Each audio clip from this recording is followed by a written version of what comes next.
there, ladies and gentlemen. This is Samuel from Best Buds Fight. I want to talk about Call of Duty Black Ops 3. I feel like it's time for me to throw my 2 cents in, and I'm going to do it, whether you want to hear me talk or not. Alright, let's get started. First things first, the name. Black Ops 2. I mean 3. I love the Black Ops franchise and everything it stands for, and pretty much everything it is. But there's one thing I do not like about the Black Ops franchise, and that's its affiliation with the last gen. I think a new name would give the series a lot of root that it wouldn't have. I'm not saying there's bad affiliation with the name, but what I am saying is the name invokes old gen ideas, and it sounds like Treyarch's trying to cash in on that Modern Warfare money. I would much rather see Treyarch do something new, or go back to an older style of Call of Duty. I feel like Black Ops is a generic name, a generic war game, much like most of the Call of Duty names. And that's my argument about that. I think we'll get back to it if I come up on any more ideas or anything like that. Oh, good grief. If I have any more brilliant ideas on that. Another thing is I hate the idea of another modern or advanced war. Because Black Ops 2 was kind of futuristic. It didn't have the Echo suit. But in here we have an Echo suit, which gives us the jump pack capability, the dash, all that fast-paced gunning that makes it feel like you're in a Quake or Unreal tournament. But I think that's good for Sledgehammer. I don't think that's where Treyarch needs to be heading. I feel like Treyarch would be much better suited if they were a World War II game. We need a World War II next-gen shooting game. We don't need a World War II modern military shooter. Oh, come on! Let's talk about that guy. But anyway, there are no World War II games out so far. And within the last 3 years, the World War II games that came out on the last old gen weren't so good. There's not going to be a Band of Brothers. I mean, not Band of Brothers, but Brothers in Arms. Get those series mixed up. There's not going to be a Brothers in Arms. There's not going to be anything new in World War II genre. Sniper Elite is not a good game. It's about the sniper rifles, and even those are short distances. I bought Sniper Elite 3 for the next gen. It looked okay. There was a lot of graphics popping in and out. Definitely a lot of stuff that could have been better, but wasn't. But, man, I did not do good in this one. But anyway, I want a next-gen World War II game. I feel like everybody else would like to have a next-gen World War II game, whether they know it or not. But it just seems to me at one point, are we going to see a World War II game? Are we not? I really want to know that. I mean, I know with World War II we won't have any of this, most likely. But with World War II comes that M1 Grant, pow, pow, pow, ching, and you bring out that. I'm going to miss that. And I want to see that and hear that with good sound effects for the next gen, not only consoles, but for the PCs. And I could sit here and complain about the servers. The servers on the Xbox are probably terrific. I've heard they are. But the servers on the PS4 and on the PC are terrible. I think these games are still got a host. Or if not that, then they got crappy servers. I think the servers are better than when the game came out. If you're definitely going to buy a Call of Duty game and you haven't bought Advanced Warfare, then you would be far better suited to probably buy this version of Call of Duty. But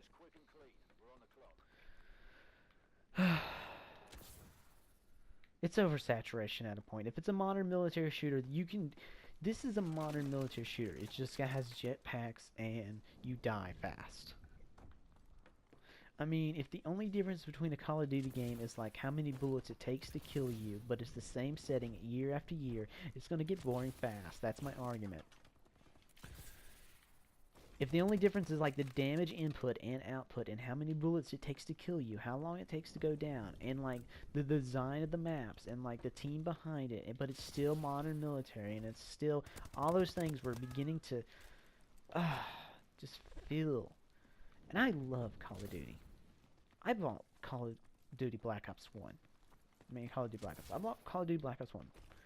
The first Call of Duty game I actually spent money on the Xbox 360. I bought Call of Duty Black Ops 2. I played probably more Call of Duty Black Ops 2. Actually, no, I played more Call of Duty Black Ops 1 online than I did 2. But there was nothing good.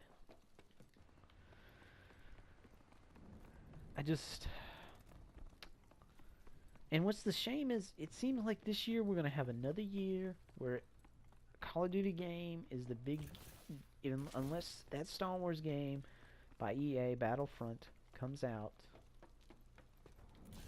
What other what other shooter are you going to have? What other FPS? I mean, because I'm getting tired of the, as Total Biscuit calls it, modern military first-person, modern military shooters, or MMS.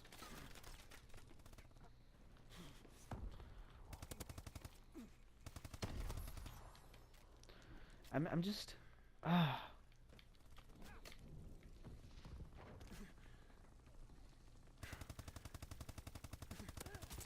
that is weird. I'm just,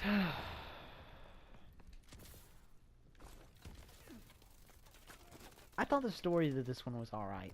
I thought it was okay. I like the story to Black Ops 1. However, the story to Black Ops 2 was boring. And that trailer is like, we come up with good stories. We come up with dynamic stories. Oh, you didn't know you were crazy the whole entire time. Yes, that was amazing. When you found out that Mason was crazy. What are the numbers in your head? All that stuff. That I don't know, Zakovich or whatever generic Russian name they gave that guy. Whatever that story, it was good one playthrough. Just like seeing a modern time, seeing a whatever the actor who's on here. Oh, good grief. They hire good people. They hire good voice actors. They do write a good story, a compelling story. But at the end of the day, I would much rather play a World War II game.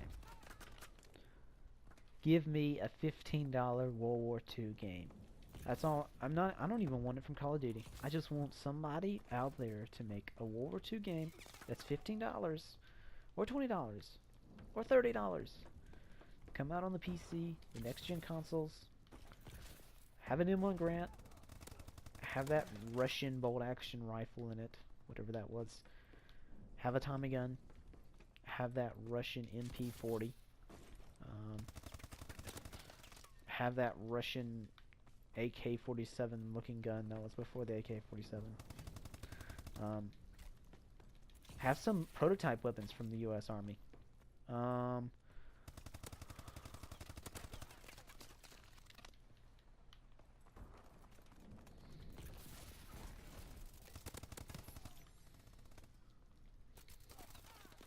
It's just, I want to be able to cook a grenade, and I want to be able to cook a World War II grenade. Is it too much to ask for?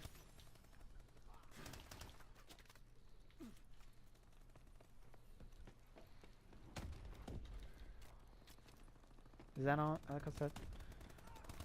Because it sounds like I am asking too much for that.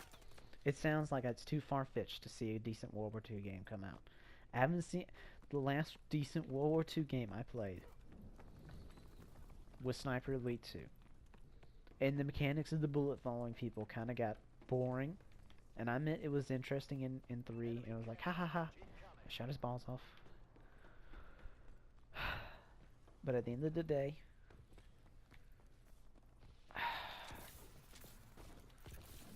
I mean, World of War tanks. I mean, Call of Duty, I believe it was 3 had some tanks. That was the only Call of Duty that pretty much had real vehicles. I mean, I know you get vehicles as kill streaks, but there were vehicles that you could pick up without kill streaks. Battlefield 1945. Again, another example of a great World War II game of the last gen console. And that was $15. That was $15. I mean, sure, there were only 4 maps. 4 maps for $15. But I guarantee you, I played 24 hours, if not more, of that game. And that was on the PS3. A standalone game. And here we have companies like EA. Now I'm leaving Call of Duty, but we have companies like EA who sell a game like Battlefield Hardline, and there are a lot of people who love it. I'm not gonna hate on Battlefield Hardline because I haven't played it, but they have a $60 game. The cool thing about Battlefield 1943 was it looked like it came out of the Battlefield Bad Company, but wasn't quite as manicured. Like, you could tell it wasn't the best looking game, but it was good. It functioned, it had good servers, it had good weapons, and there was balance. That's all you need from a video game. You don't need 30 weapons. We need to go back to that old standard.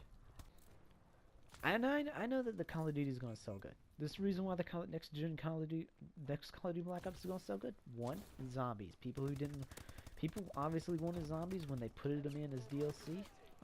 Sledgehammer, and those weren't real zombie mode or real zombies.